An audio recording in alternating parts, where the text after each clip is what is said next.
Egwu ndị obodo gyrate, egwu ndị obodo. Ama m na ị na-agba egwu ebe ị nọ maka nke a dịgodo ọ ga na-enye gị obi aṅụrị ya ibili ọtọ ị na-etiso mkpu ebe ị nọ. Dịka ụmụ iyo kehi as in you don't know, you don't get it. Egwu ndị obodo nke awụ jinja ọ baa gị n'ime arụ nye gị ọbara nye gị ịkweta na ọ na-eme na nwanne ọkpọfegodi gị ka ebe ọ na-akpọfe gị n'ime down below na ime otu n'ime down below ebe bụ down below ama m ebe bụ down below ebe bụ down below mba cha onye ụka mgbede ama m ebe bụ down below mana ka ihe m jikwana ya eme adị m ka ụfọdụ ndị mmadụ ọkwa ịma ndị ha wụ asa ya national television na-agwa gị guilty conscience na-agwa gị onwe ndị nwe guilty conscience nganga Igbo radio show na Hot 93.3 FM ka awụ nke brand new to you today egwu ndị gyration ka nji webata nke taa ego bekee Adigbo 1 ịkpọ m ihe ọzọ nwanne m enye gị jiri 5G wee nyoo gị first negodi gị ma ihe na-akọ mana ịkpọ m Adigbo ma mwasa amụ na ega anya mere gị anya ụtasị yes you're on board baby ịkpọkwan isikwanụ n'ọgwụ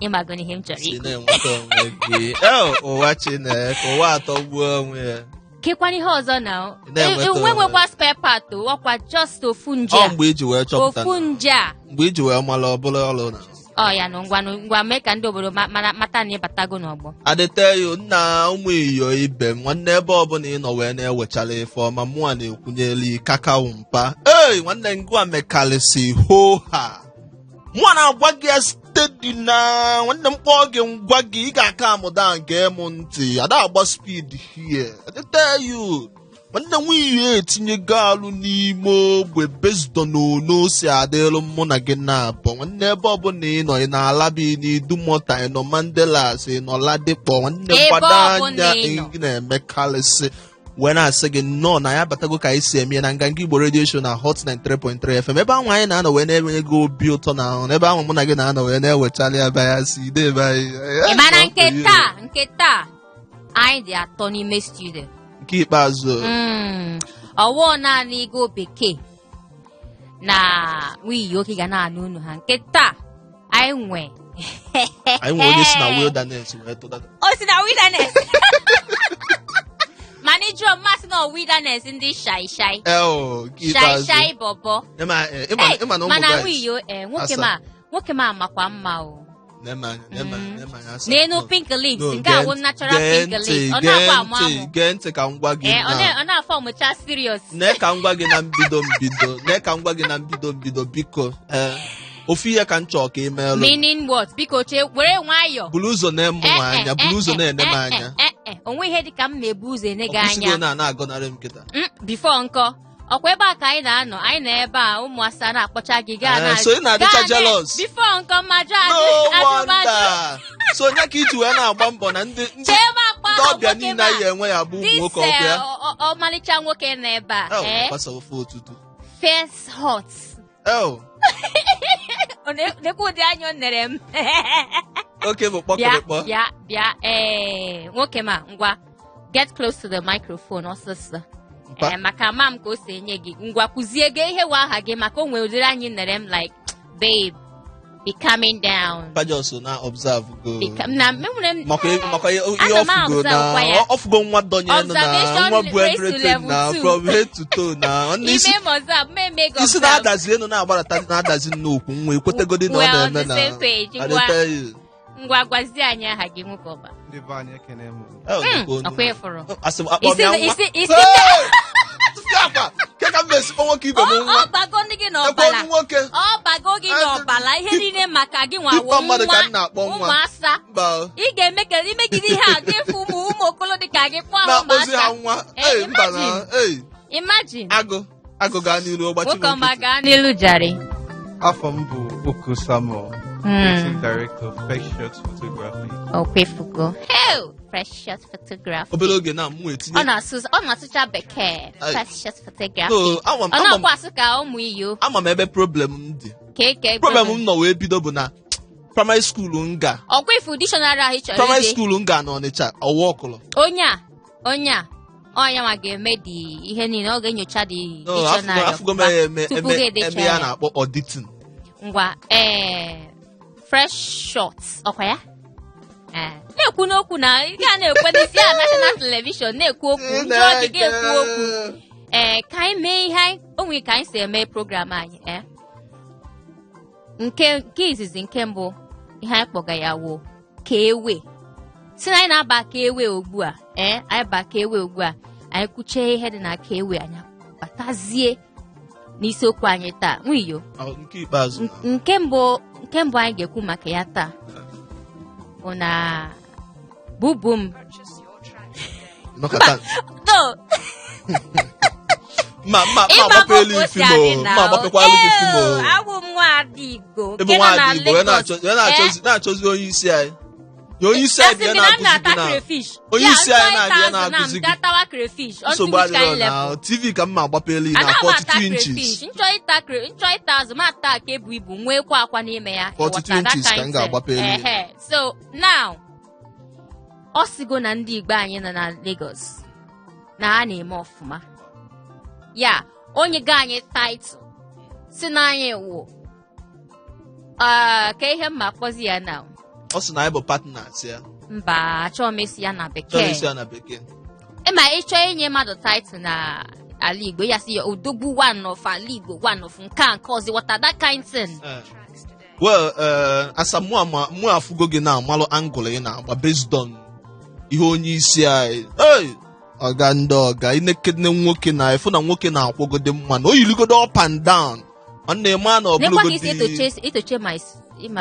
a sị na m ga-agbapelu gị fim ịkpọ ya your love again mụ na ga-enwe problem ya gbado anya just gbado ezigbo anya based on onye na-ekwu maka ya aka na-achị Lagos steeti gọvanọ anyị Sawolu nwoke nọ mma na so the guy man pụtakwa last week wee sị na ebe ndị Igbo na-eri ji ghọtago na wepụta wee sị na ọ bụrụ na Igbo anọrọ na Lagos na nsogbu aka dị a na-asị ya ka ezi ije ekwu like this ọ sị na Igbo bụ ndị na-edozi Lagos nọ ndị Igbo na-akwalite akụnụba Lagos ya na ebe ọbụla ifuru Igbo ma anọ ha nwa na-akwalite akụnụba ebe ahụ nke eji m shoulder pad na-ekwu ya asọ nwere nke okwu metụta m ọ sị na ọsọ ndị Igbo na ndị Igbo bifo ndị agboro a na-abịa ịnalụ ndị Igbo ego tiketi na onye Igbo akwụgo ụgwọ isi mpụta makọlọnwụ ma dị Igbo one of Africa nwanne kwe ka mgba gị setọs n'ọnwụ na ọnwụ iyo na mụ agbalụ gị proudly nwadị Igbo ịwụta that kind thing like mba ụwa m ọzọ biko Chukwu Olise ọkwe na n'onu m sị gị na m chọrọ ịbụ nwadị Igbo enyena ma ọnwụ na Naijiria ka m na-abịakwa o mana ọwụ ebe ọzọ mago na anywhere else obodo ndị ọcha mana Naijiria adigbo one nweyo maka oge anyị si ka anyị baa na asịgo na achọ ka a na-arụ Lagos ọfụma mba ka m jụọ onye nsọ si na wilderness nwapụta ọmalịcha nwoke maara ebe a fresh shot kwanụ cherenụ na iwe m na-adịkwa ọkụ anọ m like iwe iwe mana ngwa iwe otu ọ na-adị ezigbote ọkụ ngwa fresh hot na-azanụ m na wiyo ọ dị ka mmemme changes my spectacle anọ m available mgbe ọbụla iji gbagharịchakwa n'akụkụ fresh shot nachiyetakwa na mụ anọghị na home base ka m bụkwa na no leave no transfer efunanya nwee n'ebe ị nọ ọma mgbalị nwe ghọtago o doo m anya so mana hapụ ka anyị mee ya otu a today just for today fresh shot ngwanụ gwazie m maka ama m nọ Lagos ka ibi ọkwa ya ekwenere ihe sweetheart m kwuru ọ sị na ndị Igbo sị na ndị na-emezi obodo Lagos mana onwe nke a na-ekwu asị na achọ ka a na-edozi Lagos ọfụma rebuilding ka ndị bekee ga-akpọ ya onwe ndị mbụ na-apụta achago kwuchie ya so onwe ihe ọzọ ifilu na ndị Igbo anyị nọ na Lagos kwesịrị na-eme iji wee tinye aka ka emee ka Lagos a ka ọ dị ka o kwesịrị ịdị fọ anyị niile nọ n'ime Lagos eziokwu dị na ya bụ na ọ bụla so Lagos actually all over the world. Ebe ọbụla ije ifulu onye Igbo. Mana nsogbu dị ebe. O nwee mgbe mbụ ofu onye kwuru ya eje ebe ọbụla ma efu onye Igbo. Obodo ọbụla ije ndị Igbo anọrị ya mana ikwesị nsogbu dị esi ka anyị mee na ngwa ngwa bazie na fuel maka asịgo na fuel ọligo elu ego fuel ọligo ka ego na ugbu a I think as at yesterday it was 170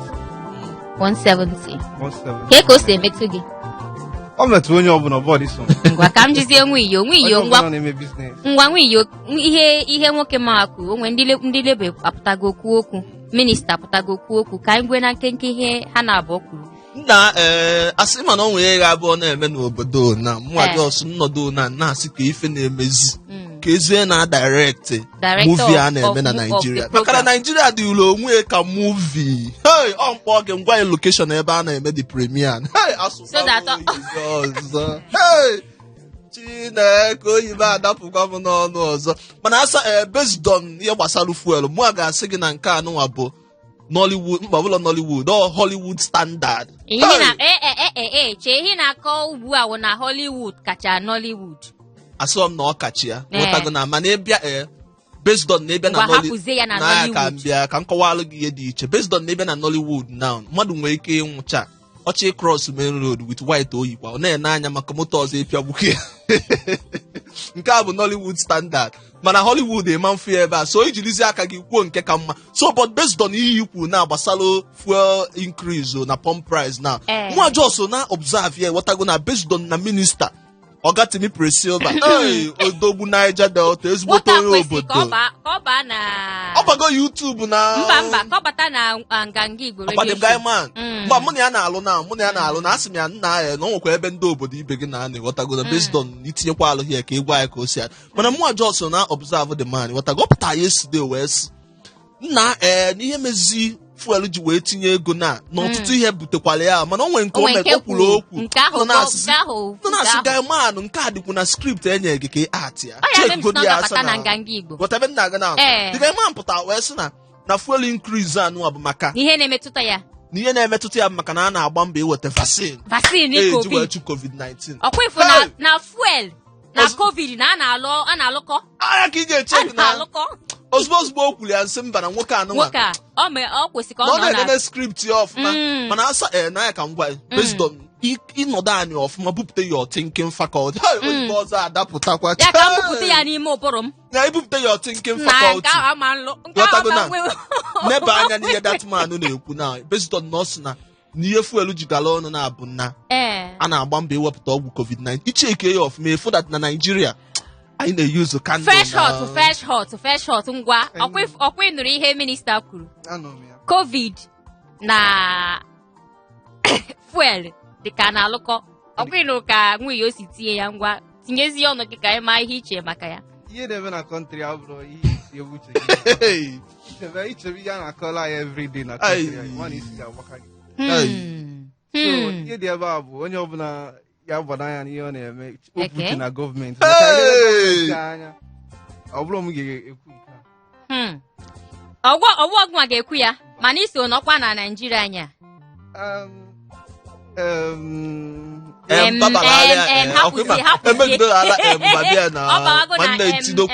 hapụzie ụmụ Igbo bụ Igbo fry n'anya Igbo na-abata na nganga Igbo radio show na Hot 93.3 FM Tuesdays, Thursdays and Saturdays anyị ka nọkwa na kewe mana ugbu a anyị ga-ahapụzi kewe gaa nwụrụ mmiri si anyị ji ezi azụ anya baa n'ihe anyị ga na-akpa taa nwunye ọkwa maka fuel a nke ikpeazụ na maka fuel a omego m ihe nkweta si gị maka fuel a anyị ga-akpa maka ya si gị ka anyị bịagodi ndị Igbo ji iwe wee bata n'obodo mana anyị na-ekpekwa udo based on n'otu ada asụ ọra nne Chika ịnị ọfụma na ọmgbughalụ gị steeti mata nwanne echezọkwa na ọka bụ nganga Igbo radio show na Hot 93.3 FM na nketa atọ bụ kwa sọsọ mụ na asa nọ hie mụ na one guy man jos na-eme by n'isi Juliana ezigbo nwafọ Igbo yọtago na ndị Igbo obi aṅụrị na Lagos I dey tell you by onyokomita by ihe ọsịse na nwanne ọbụkwa by ọsịse by mfekọ na ndị lazy youth adịkwa m agwa na-agwa gị ife ọsịsa banye Ọ jụrụ mfekọ ajụ. ghọtago na nke a bụ banye ndị na-ebu kamera na abanye ihe onyonyo onye anyị na-ekwu maka ya bụ first shot anyị na ya nọ n'ebe a nụnwa shot ngwa shoot me ọwụkwa nke AK40 ịgbagoro mpa ọga ndị ọga na ifemele ya na-abụ na besdon na ya agwabugokwa gị na mbụ na ihe anyị ga-akpata ata bụ maka mbugo n'enu ebugo ego fuel ịghọta ya pump price increase ghọtago ka o si wee metụtago ebe ị nọ na ihe niile ị na-eme maka na iwe onye nke anyị sure na anyị ihe niile anyị na-eme ị na-ebu ụzọ life na gị nwa anyị chee maka based on ka m kọọlụ gị my experience because ọ na-ewute m ọ na-ewute gị ọ na-ewute m Eya. based on ka m kọsịa ya na chọọ ka m bere gị akwa anyị ebubatazie gaiman ka ọ gwa anyị maka onwe ya ghọtago na but based on ihe fuel a na asacha ike ọ bụ na ime observe last week na ime observe na based on na-ebulọ Jeremiah based on na-ebulọ onye na-agagharị ghọtago na based on na anyị nwa bụ ndị na-agbakasị obodo anyị na-etinyere ebe niile na ichekie moto niile na-anọzi na hold up na wine zi down ọ mkpọ gị ngwa gị na onwezi onye nwere ego ịnya AC na cheki ịmara ego one fuel nọ na onwezi onye ga-agbanwu AC n'ime ya na onye banyezie na obutuo ghọtago na ichekizie ndị na-anya marụ anyị ma nke a na-akpọ kpọle ịmalụ kpọle na kpọle bụ ịgbanyụọ ignition gị na-ere olu keke ma moto ị na ka ị na-akọnzavụ fuel nwanne ihe na-eme n'obodo eyi nọ ndị na-anya marụ ha tinyelu gị alụ na ha agwa gị ihe bụ kpọle bụ jọsị hapi na bezdon na ị na-agbada ugwu na anụ o jiri aka ya na-akpọle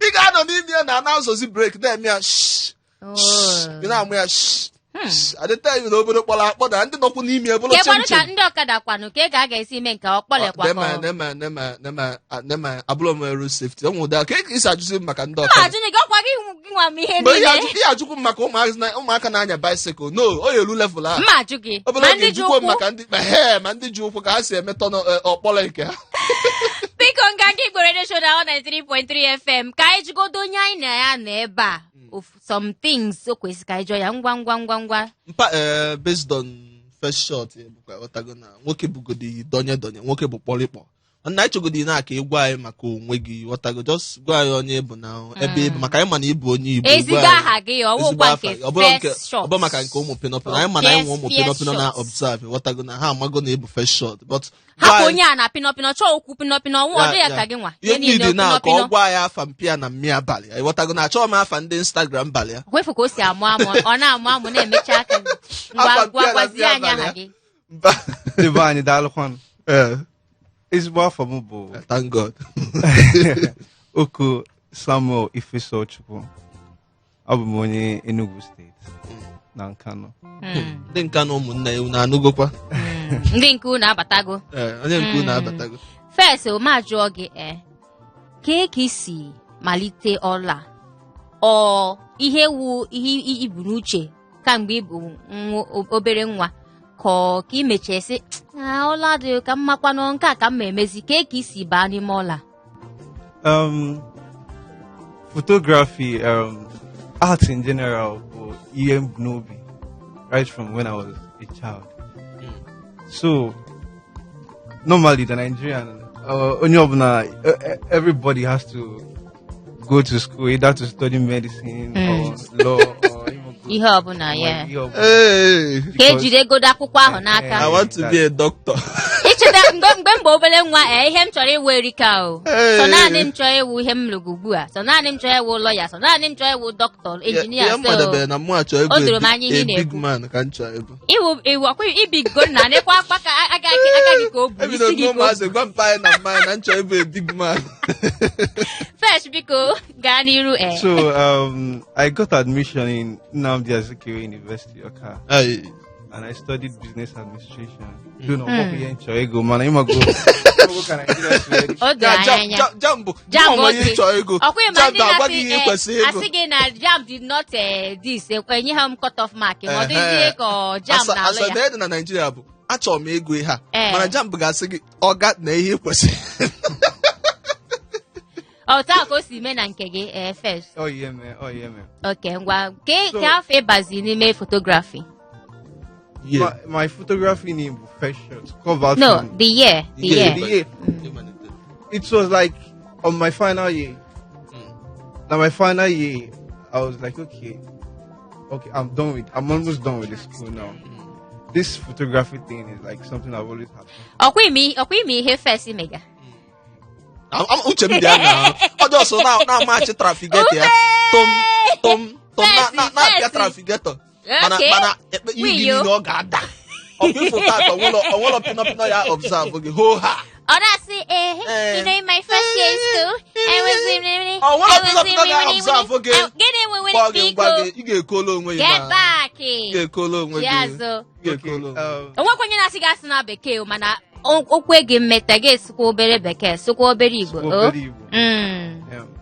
So after during those years, during my final year, I went more working, not going to the photography already. So I just called him. Yeah, be here.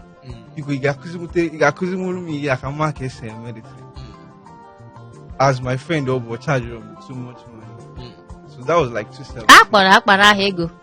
270. Okay. So money and nodi what I go on a kuzi palm when we get sweet on the one way kick kuzil me water. As at that point I wanted him a gigo camera or thinking about Chai.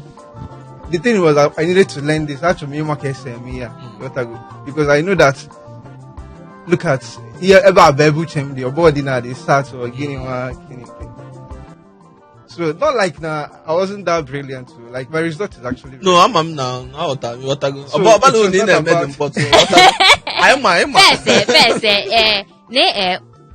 na mgbe gara aga makwa maka ugbu a okay ị na-achọ ịkpọlụ ndị mmadụ lụga ha ji eli nri ị na-akpa for football also kwa self before ị na-akpa for medicine ị na-akpọ engineering ị na-akpọ ịmago n'ụmụ aha ndị a niile law and things like that mana ugbu a ọ dị ka photography entertainment na-enyezi ndị mmadụ nri ka m si afụ gị ugbu a iliju gị afọ so gwazie anyị ọwụ ihe dịzi lucrative ma ọwụ ndị bekee ọ na-enye ego ugbu a ya ọnwa onye chọrọ ịba n'ime photography ọ ka olewe anya na ihe ga-enye ya nyenwu ya nri ndị be anyị ihe dị ebe a bụ eziokwu bụ na ihe ọbụla ị na-eme ihe ọbụla ọlụ aka ọbụla mmadụ na-alụ dị very good ihe need ime bụ ịdị very good and perfect ihe na-eme dị consistent mana bagay man na mụ ajọsụ chi bubata ya na arena na based on ndobelu gị bọọlụ ka ị gbagbunye na net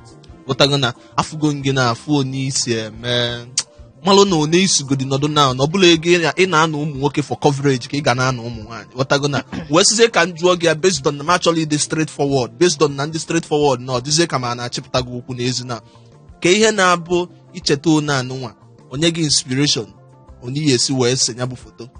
What inspires you, Mabu no Yibo? Inspiration just comes naturally. Even though, like I said before, when I have a shoot, normally, I go into kind of research.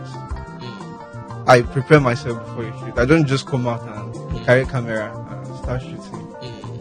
Especially, a creative shooter.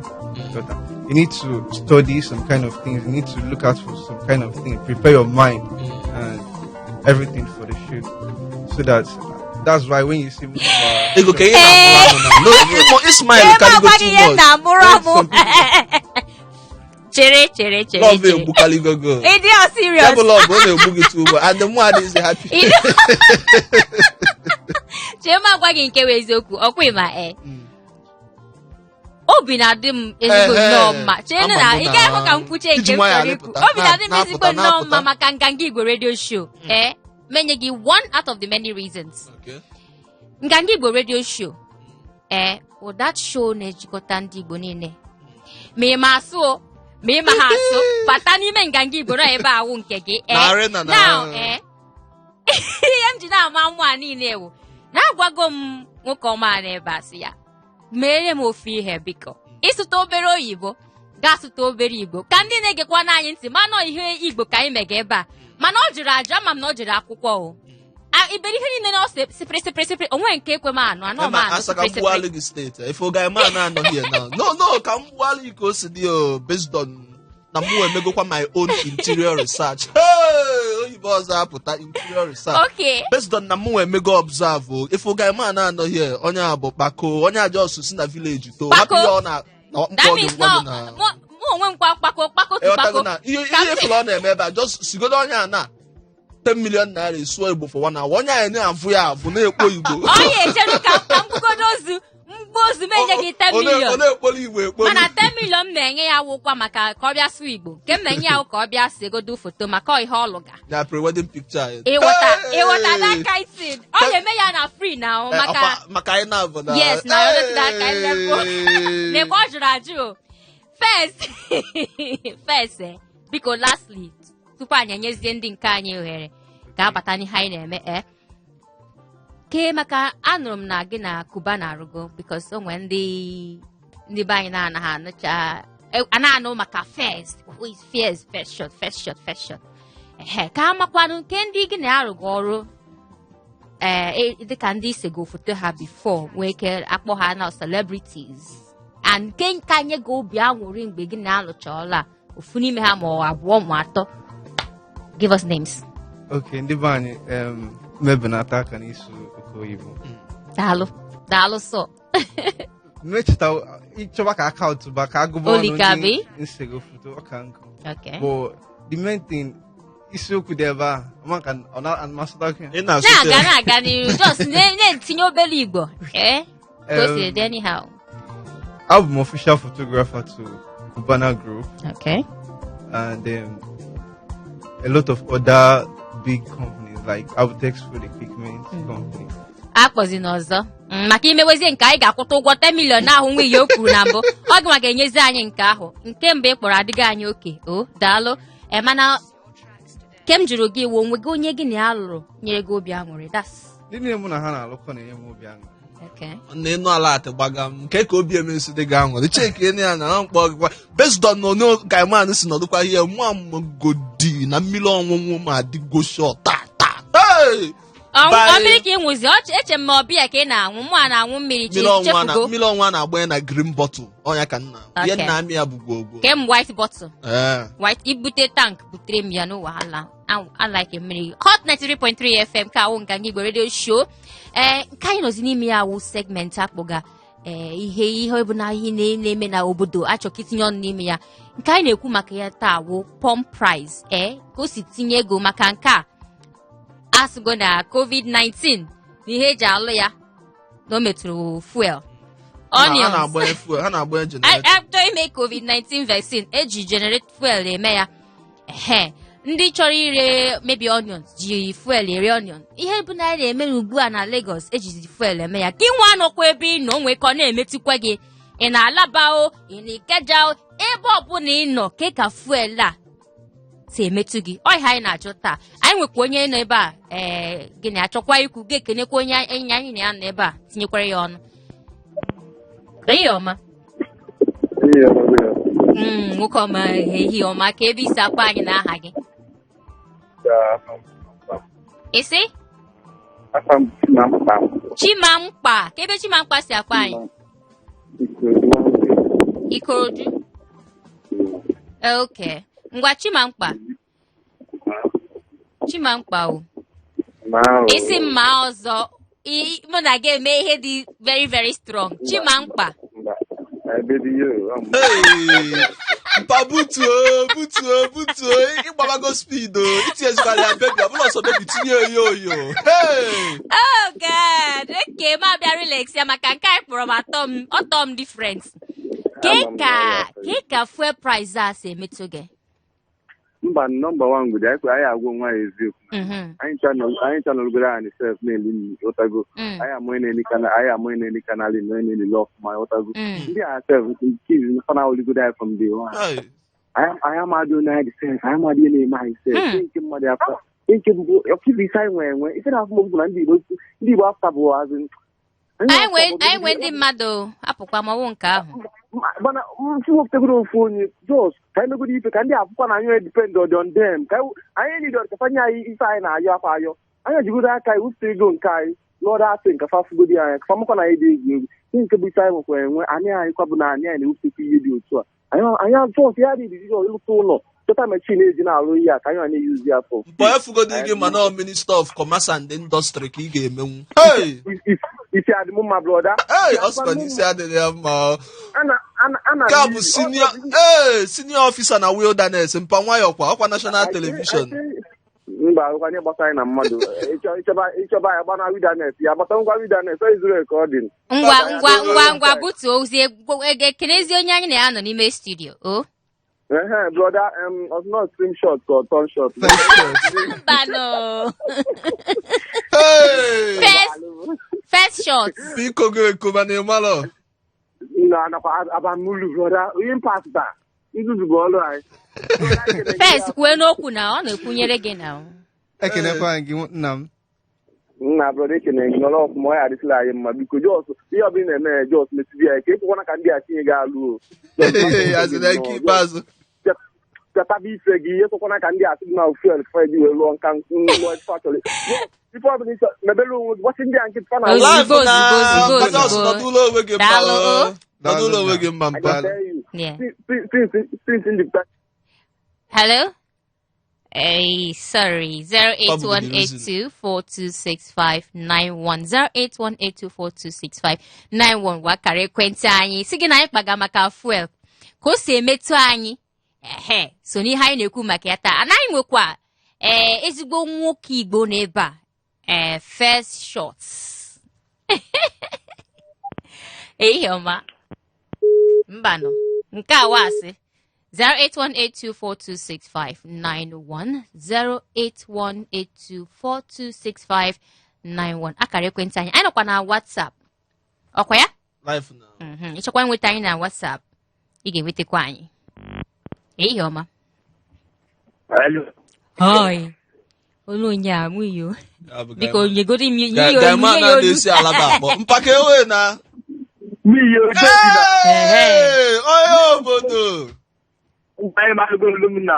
now for you now mam ka unu anyị si adị na bye baby na yo ka aza obodo oyibo now for you mpa Keke ime good afternoon to you ọkwa ndị alaba na-ejide ha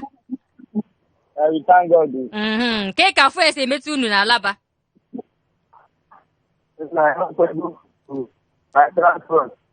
transport ya mere ndị moto ndị draiva na-akpọzi ị na-agba vootu at 500 chai mana agaghị of course survivor wụ nke anyị nke ahụ ka anyị magodo ama kene onye anyị na-anọ n'ime studio o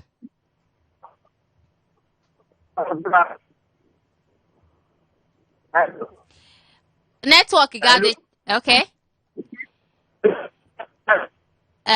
sorry netwọk adịcha mma biko kpọghachi anyị azụ biko daalụ enwekwa ike baa na Facebook and WhatsApp nọmba anyị ị ga-enweta nwa anyị na WhatsApp zitela anyị ozi ebe a 070-800-51850 just zitela anyị ozi na WhatsApp ebe ahụ anyị ga-agụpụta ya ebe a nke a bụ nkwa nna ekwe elo ekwenye gbanya anyị ma na ị na-agbalị ịbata maka netwọk dị mma nnọọ 08182426591 na-agbalị biko na-agbalị ama m na ị na-agbalịkwa ọfụma ị ga-enwetakwa anyị onwe ihe ọzọ anyị na ebe a na-alụ ehihie ọma hello mpa hey dadi m onye isi m hey mpa nenu ka m si dọsụ yọsalụ n'ogbe na hey nekwa m mpa onye ọbụla chere echiche ọjọọ na ndụ gị dịsie mụ ya jos ugbujili ya Holy Ghost fire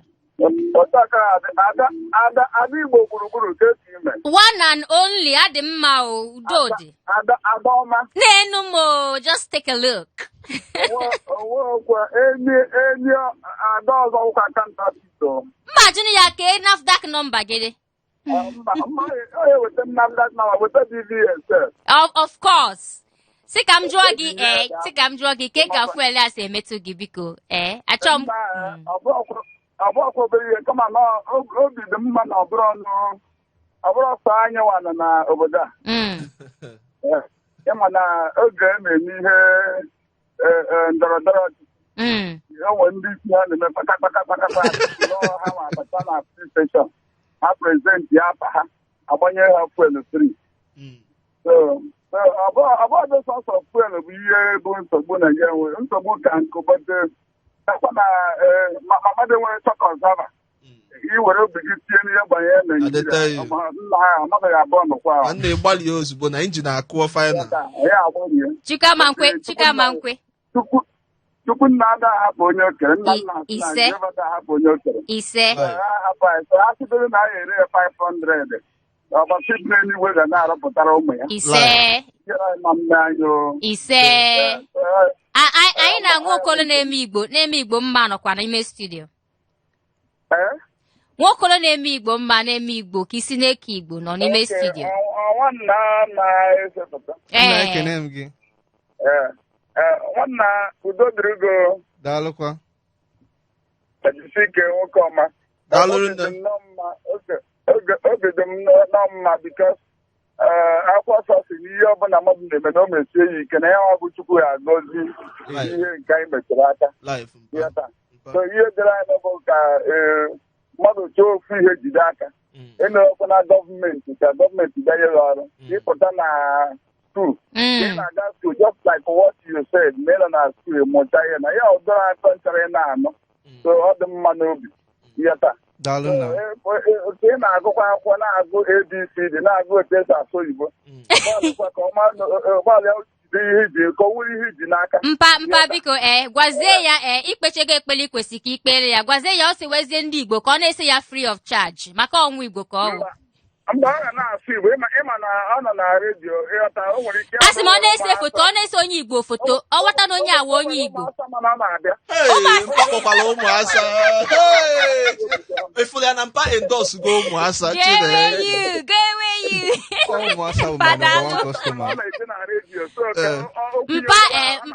mpa eche m ị ga-akwụsị gị ihe a ị na-akwadokwa ụmụ obele nwa ka ha na-emekwa ụmụ ihe a imechego na ya wụsa nna wụsa aka wụsa forget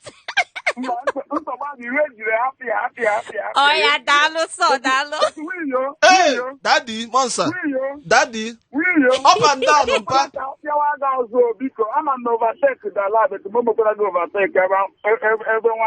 mba nwede na mụ eteki go cover na ihe nnọzi na-abụ operation python dance o etinye isi agbatuo ya mpa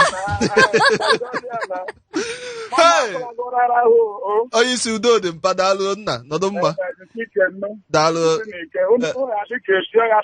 adịte ngọ ya adịkwa ka ọfọ ngọ nwanne nga gị Igbo radio show na hot 93.3 FM nwanne ebe anụnwa ka ọ na-adị o based on ka anyị na-akpakọta atọ ọ bụrụ na ihe ọzọ anyị na-akpa na because na ngwa gị na ihe ọbụla metụta gị ọ metụrụ anyị nwanne onye ọbụla mmasị aga aka just bee nụ m na ọnwụ ihe ọzọ na-alụ na hello ekponye ekọnọmi ụmụasa nwanne ebula akwa ibugodo up and down n'elu ka nsi nọdụ ụmụ nwa jos na-alacha m ka shawa ma ọkwa n'ife ọzọ nnọ my darling Enugu nọkwa n'ime studio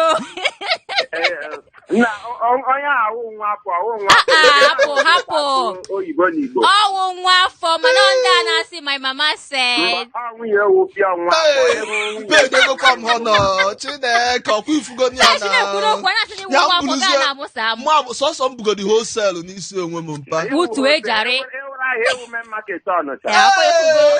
oke chere ọwụ na enweghị owu ahịa women market Ọnịcha ka ihe fes ga-awụ ọwụ na ọwụ ahịa ebe ka ọ ga-awụ Idumota ka dị mma na mpa nyawa bụ street market mpa street market ka ọ bụ fes gwuo n'okwu na ọkwa nwanne ka anyị bụ kedu ka isi awụ m na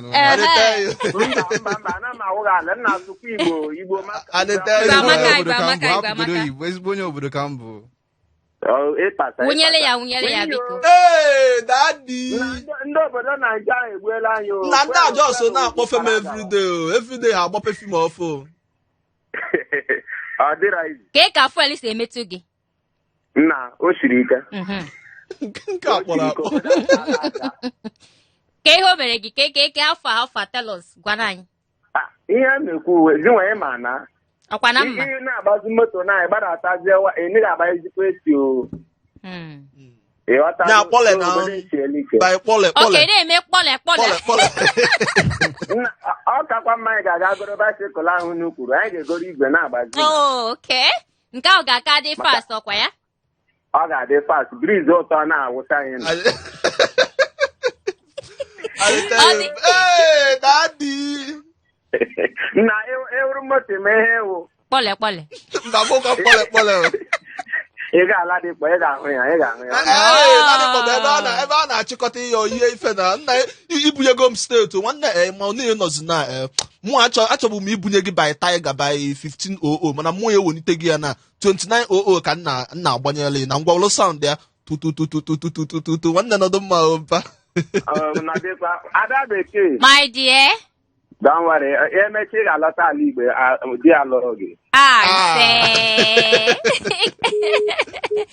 Hot 93.3 FM, Hot 93.3 FM na Lekki ka anyị nọ. Sị gị onwe ihe ọbụla ilega na alaba ebe ọbụla iwu onye Igbo bute ya ebe a maka nke awụ nke gị ebe a ka anyị ga-etiri gị nkwu ya tiche gị ya ebe ọbụla na-azụ wutu mana anyị nọkwa na Facebook, anyị nọ na Instagram, anyị nọ na YouTube, anyị nọ na everywhere. Chọga anyị Nganga Igbo radio show, Nganga Igbo. So anyị ka anyị sowa gị. Follow me, I follow you. Anyị na nwoke Igbo malụ mma. Ihe alụga, anyị anọ n'ime studio. Ọwụkwa nwunye ka m na-ekwu okwu ya o. Ọwụgwọ ego bekee ka m na-ekwu okwu ya. Onye m na-ekwu okwu ya wo first shot. Ọkwa ifukwa nwoke si amụ. O si amụ dị iche ka nke nwunye ozi. Chere ka m kwuo okwu nwoke ama m na ịdị jealous. Mana nke a gbasa gị. O mechie taa ọlawazi anyị emewezie nke mụ na gị. Mụ ga-agbazi gị na divorce. Divorce gị na onye.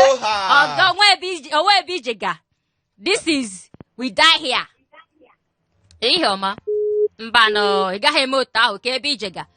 Gang Igbo Radio Show Hot 93.3 FM 08182426591. First. Kwuo okwu. Achọrọ m ka m na-anụ ọnụ gị maka nwunye ọ na-ekwu. Achọrọ m ka o take over from you. Ịlawa taa ya take over maybe lụwa nke ọ na-alụ mana ị na-ebe a taa. Tell him ka ọ na-anụ ya. Tell him. Hello. Hello. Good afternoon to you. How are you? I'm fine. Ehihie ọma ka anyị sozie nke anyị. Hey, palliative ụmụ pina. Onye nna. Ekpere Chukwu zara ụmụasa nwoke adọnyego na. Bịa. Ọkwa mụ ka na-ekpere. Ọkịsalụ. Ya mụ na gị na-ekwu okwu ugbu a gaa. Bịa mma nwunye gị shetos ka ọ gịnị ka a na-akpọ ya? What is stronging with you? I am deying. A na-emekwa odode. Afọ m bụrụ otu ka esi m abenu, fama abenu na Mushi afọ. Ndị mushi ka adị taa. Gwa anyị ka fuel a si emetụ ndị mushi n'ime mushi. Ebe ghara ọ dị egwu onye ọbụla dị ọsọ ịfụ dị afụ bụ wọl. Ịfụ dị fuel dị wọl. Na ịgasị steshọn onye ọbụla ki eji ofe ghara. Ọ bụkwa obere ihe. Ị nọ na filling station ugbu a ka ị nọ n'ụlọ? Ka ị nọ n'ọlụ? Anọ m na filling station ịgbara fuel. Nọmba gịnị ka ewo na kiu ahụ? Abụ nọmba 300. Ọkwa ibute gị ibu maatị gị maka ị ga-eyi ụlọ ebe ahụ taa. Mpa ka m gbapelu gị fim na mpa. Ibu maatị. Mpa. Maka m gwa gị eziokwu ihe na-agwa m okwu n'ime m na-agwa m na gị nwa jigodi ebe ya ụkwụ ejegodi hapụgodi ihe ọbụla ị na-agbafe na ọtago ngwa abụgodo onye suje onye kpọje onye jeli nke a brizi ga na-aba gị everywhere. Ọ mkpọ gị ngwa gị na Jehova bụ eze. Ngwa gị na first kwuo biko. Nna m ekene m gị. Nwanne mmadụ jisi ike. Ka o si agara. Ọ dị mma. Chineke ga-emepere gị ụzọ. Amen. Ị ga na-eje na-abata. Amen. Ihe ọbụla itiri aka ga na-aga n'aha Jizọs. Ise. Ọkwa ịchọ ọlụ gị warehouse. Mpa. Ọkwa ịchọ ọlụ gị warehouse. ka ministri gaba n'ilu adịte ibubego ha amụma mana ị marụ ei cheki ya na ọkpọ gị ngwa gị dọsụ nchọtalụ gị ministri na ngolu gị taa ya ada ama ka ị na-adị kọpret Paradumma. Udo dịrị gị nna m. Thank you, ma. Bye. Bye. Nga gị bụ radio show na Hot 93.3 FM. Nwanne nwekwa ihe ọzọ anyị na-eme ebe a na based on na ngwa gị na sọsọ ihe nọ na Lagos eme bụ nloduo moto mgbede nsetụlụ ọga naba sọsọ ya ka nọ hie na check godie ọmkpọ oge ngwa gị ya ka m ji agwa gị bụ nwa afọ Igbo nwanne ke nke ị na-eme na Lagos ma nke dị mma ma nke dị njọ based on na mụ abụ onye Igbo. Hello mpa. Hello. Good afternoon, nwa ọma. Hi, Chineke n'onu nwa. I'll say hello, good afternoon. Hello, Keki Menne. How are you? From Joy, not from Lekki. And Joy, no. And I'm giving Oh, no, again, so Biaki Jide ya, oh, Why you why, jelly near if you know if you are, There's a program and I really like the station. Oh, we like you too, baby. I for Kwaginanya. Ise. Oh, dear. Oh, Makaki Kaiji, Makaka Muaji, no, personally. Apusia Maki. As of last week, and doesn't matter this station. Biko na mata ya na ganilu o. Kisi mata yugu na go kwandi ozo ni mata go ya no Hot 93.3 FM. Hot 93.3 FM. And nke awu nke Igbo na dey abia Tuesdays, Thursdays and Saturdays from 1 to 2. Don't ever miss it. If you're missing it, you're sitting on a long thing. Okay, I like him. Joy, nwa nwe ntị ịjụta ya. Okwe like ya gị na like ya. Onye like ya, I'm not so quite down for sale. Mwana chongunye, mwana on shop. Asa hapu say, those batches you can watch say mezi buy. Don't worry, my dear, inwete godi. Nka kamje ga assurance. Davido si na assurance. Ene go mje assurance, inwete godi. Mme butere gi nwi yo dan. Tosi ya na your doorstep like this. Ngwa unu mewezie marriage. Don't worry. Afuga ye sai photo no, photo no forever. Onye photo no forever.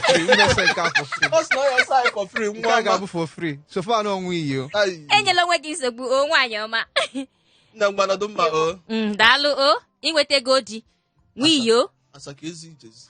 It is too What are you? I'm excited for you. Ị na-enwezi oge ahụ na-ekwu na m enwetego nwa nke ijezi. Oge gị chọga nwaanyị. Inwetego nke a free of charge. The show no sigi n'ime ana na obi. Nke ahụ gbasazi gị ama m. Hello, ekwenye. Eyo. Ai. Eyi ọma. Eyi ọma maazị. Wuyo. Hey, daddy. Onye mesi na-ekwu. Ọga onye ma ọga ndị ọga nwanne ọga onye ma nwa Jọsụ nwa nchọ ibulu gị na-efi ọkwa efu gị based on na onye ọbụla si na ego ga-eme ntụkali n'ọdịna till the end of this year nwanne m nwa akpụpụta ya nwere 2x2 meet the person mana ọ nwere mpa nnọọ. Amen. I receive it ma bụrụ ndị oyibo. Ọ bụkwa ekpere Tuesday ka anyị nọ nwayọọ kwa. Mpa ka ewe na. Ehi ọma. Ka nkene gị na-apụrụ m n'oge adụ ọzọ ogologo okwu adụ ọnụ ka m bido. Eziokwu. Ekelekwara m gị. Anyị dị mma o. Azụ nke m were ohere ekele unu n'iwe bụ unu mere anyị. Chukwu gọzie unu. Ise. Chukwu gọzie unu mmadụ kwuru mmadụ n'aha Jizọs. Ise. Onye ọbịa ya ana m ekele o. Udo dịrị gị o. Ya dịkwara gị nwanna aka eke ịdụ. Ọ dị mma. Anọ m n'Igbo onye Enugu steeti ọkwanụ nwanne nwoke ekiri bụ. Ezigbo onye Enugu ka m bụkwa o. Mụnwa bụ onye Nsụka gịnwa bụ onye Nkanu. Agba nọ nka ọ bụ ndị ọgọ m ka ịbụ m ọgọ m nwoke ka ịbụ. Nnọọ nna m. Jisi ike onye ọbụla itinyere aka na-abụrụ ihe ọzọ onye nwaanyị ya anọnyere gị n'aha Jizọs. Amen. Jise n'ike m. Nwunye biko nwere ihe m chọrọ ịjụgo bifo na-emeche biko ọ bụ na o nwere ịtọrọ na chi o nwere ịtọrọ ịdị na spọt enitin ihe gbasara maka mmemme na-eme ka ihe mbe nwere ike ịnweta. Eyi ọnwa ihe ọzọ nna alụ ngwa gbalụ nọmba anyị mesie program kịta kpọọ nọmba ka anyị na-aga kpaa ọfụma. nke a mkpọrọ kịta. Mba, nke WhatsApp anyị, ọkwa iji nke WhatsApp anyị. Kpọọ ya emesịa program ị kpọọ ya ka m gwa gị ihe ọ ga-eli gị na ọkwa nwa nchọnchọ ihe ghọtago nwa alụ m ihe m na-eli ebulo na ibu na dobere m azụ ndụ dobe m ofu ebe ngwa nọdụ mma odadị nọdụ mma monsa Nganga Igbo redio show na Hot Night 3.3 FM. Nwanne ifugo ka o si adị na anyị ji nwayọ kịta na-alịdata na-alịpụta na-enwe nwayọ na-achịkọta. Nwanne biko ka nna ayọ ga anyị ka na-ekwukwu ya hie ọnwa ihe ọbụla ị na-eme na Lagos una na-eme ọgbakọ una na-eme ikupụta nwa agbamakwụkwọ n'ụdị ọbụla nwanne butie na Nganga Igbo redio show na nke a bụkwanụ nke anyị Igbo niile na-anụ onu anyị ma ndị n'obodo oyibo ma ndị nọ na Lagos maka na nna agwa gị na anyị nọ na national television mana ede aghọta nwanne ịba YouTube efu ebe mnwa Jos nọdụ na fugodo ebe nwoke Jos dịkwa ka o si adị na anya mere nji wee na-ekwu na ekpere Chukwu zara ụmụ asa mana ịma nghọta so nwee ka o si adị just butela anyị ebe a nụwa ka anyị chịkọta ya na mmechi na nchịkọta ka anyị nọzi na Bezdon n'oge adịrọ onye isi inugo ka ọha na eze si Jos na-ewugo amụma n'isi na ghọtago ekpekwele gị ekpere na anaghị ego ghọtago na Jos na-eme gị free of charge n'okwu mmechi na achọrọ m ke ndụmọdụ inwe nyelu ndị ntorobịa na-etolite ụfọdụ na-ekwu na ọrụ adịrọ nke mere ihe ọ bụla so ndị ntorobịa ya ma ndị agbọghọbịa any youth no outside ihe ọbụla ị na-eme akwụkwọ in this country now na Nigeria ịga akwụkwọ abụzi everything so everybody need at least learn a marketable skill ị ga-ejide aka isagalo wazaga ịghọta ihe ọbụla onye ọbụla na-eme ya jisie ike na ya ihe ọbụla onye ọbụla na-eme ya jisie ike n'ọrụ iwu onye Igbo ihe ọbụla ị na-eme jisie ike first gwakwazi ya afa gị ọzọ tupu anyị afọ m bụ First Shot Photography na Instagram ezigbo afọ m bụ Oko Samuel Ifesochukwu ka esi aspell the First Shot maka ndị chọrọ isoro FESSHOTZ enwetazie nwoke anyị na-akwuru taa biko ọ ga-adị Thursday mgbe anyị ga-ewetara gị ihe omume ọzọ ga-enyekwa gị obi aṅụrị tupu mgbe ahụ nọdụ mma biko ihe ọbụla ị na-eme mekwe ya ọfụma ego bekee adị Igbo one and only n'ebe niile na-awụnyere gị na-asị gị nọdụ mma biko ka ọ dịzie na Thursday nwanne mụaka bụkwa Chibuike Obiefu na Bezdon Facebook chọọ m na Chibuike Obiefu na Facebook ịtaịpụ Chibuike Obiefu na nwanne ifu ilu m na efu nwoke akwụpụta ozugbo mana itinye alụ na Instagram chọọ m nwa_iyo @nwa_iyo anyị adọnye ilu Bezdon ndị chọrọ ime advert ma ọ bụ ozi ọbụla kpọọ anyị na 070-800-51850 ka ọ dịzie ụbọchị Thursday Nganga Igbo. Sọpụtụkwanụ.